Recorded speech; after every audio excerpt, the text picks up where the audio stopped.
Hello, welcome back to my YouTube channel. My name is Anastasia, and on today's video, I'll be sharing with you how to achieve this free gown you see on my screen. If you're interested, please sit back, watch, like, and subscribe, and also share. First thing is to fold your fabric into four. The front and the back will be cut together. Then you mark the shoulder part and mark your sleeve length.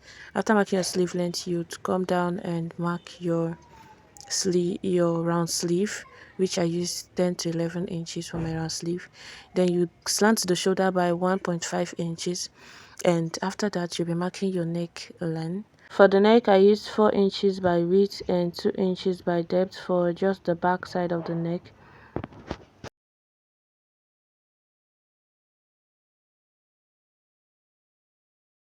After your neckline, you mark your waist, your hip line, and the full length of the dress.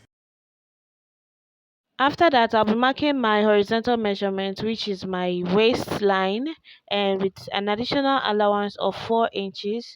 You mark your hip measurement and an extra allowance of 4 inches. And at the full length, you'll be using the same measurement for the hip for your full length. Okay. Then I'm going to go ahead and trace that out and get my markings and slant that to the shoulder part from the waist. Okay, there's no bust measurement. This is from the waist up to the armhole of the blouse. And after that, I'll be marking my around sleeve measurement. I used 10 inches, so if you want it bigger you can use 11, 12, or above. Okay, then I'll be cutting out only my back neckline. Alright, do not cut out the front. For the front we're using something different, so I'm gonna head to trace out my lining. Next, we're gonna be cutting the neck of the blouse.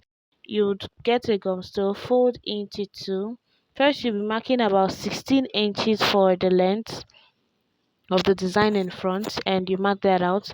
Then you'll be taking your neck width measurements. For the neck width, I used 4 inches, so you'll be marking your 4 inches. Then you go out by 2.5 inches extra for the sides of the neckline. Then for this part, I went up by 5.5 inches and out by 4 inches. So you draw a triangular line to that point, and you'd come down by 6 7 inches depending on how deep you want the neckline to be. You draw out your neck and then you get your slant curve, freehand or with a ruler if you can use a ruler.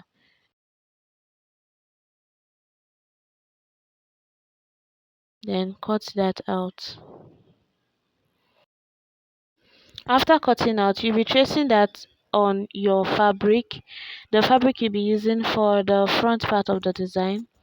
So this is what it looks like at the end. I placed it on the fabric, pinned it down, and cut around the gum stay. Do not cut exactly until you iron and hold it down, then you can cut out exactly. So this is what I did for the neckline. You're going to iron the gum stay on the fabric. After ironing the gum stay, you trace it out, leaving about 0.5 inches all around. Then you print in your 0.5 inches on the gum stay. Look at how I did it, and that's how you're going to do it, leaving the neckline open. These are the places I'll be using for the band of the sleeve and the. I'm also gonna head to turn my fabric with lining and iron, leaving the shoulder and the armhole side open. I'll be showing you why I left that place open later on. Next thing is to place the design on the front part but the back of the fabric. Okay, so you place it on the back, pin it all around the neckline side, and then I'll go ahead and sew that on my machine. You sew around the neck of it. After sewing, you cut it out, notch all around, and you turn it to the front and resew.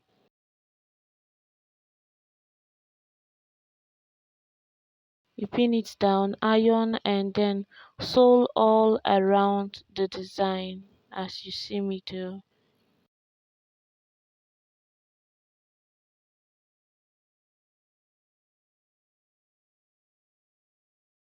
After that, this is what you'll be having.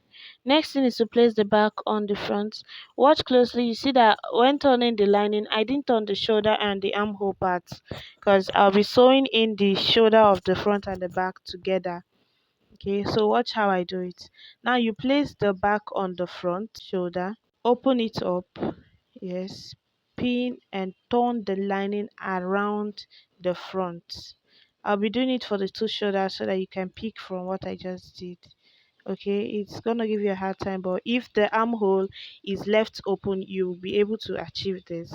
I want to do it so that the seams for my sewing seams will be inside. Okay, you open the lining part of the back, place it on top of the front, open the lining part and turn it around. Do you see? Open it and turn it all around and sew all around the front.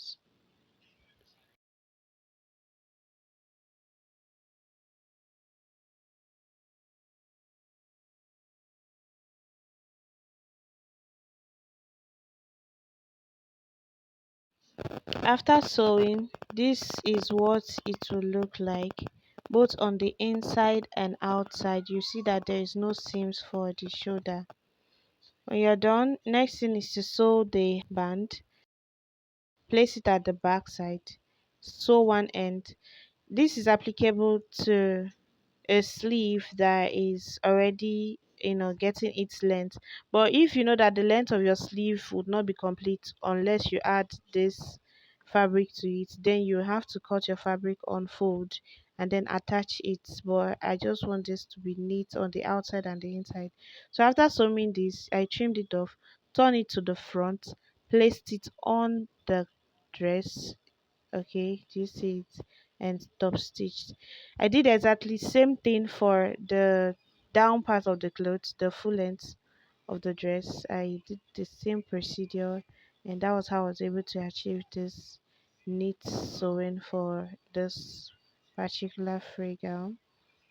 After that, you'll be adding your side pocket to the dress.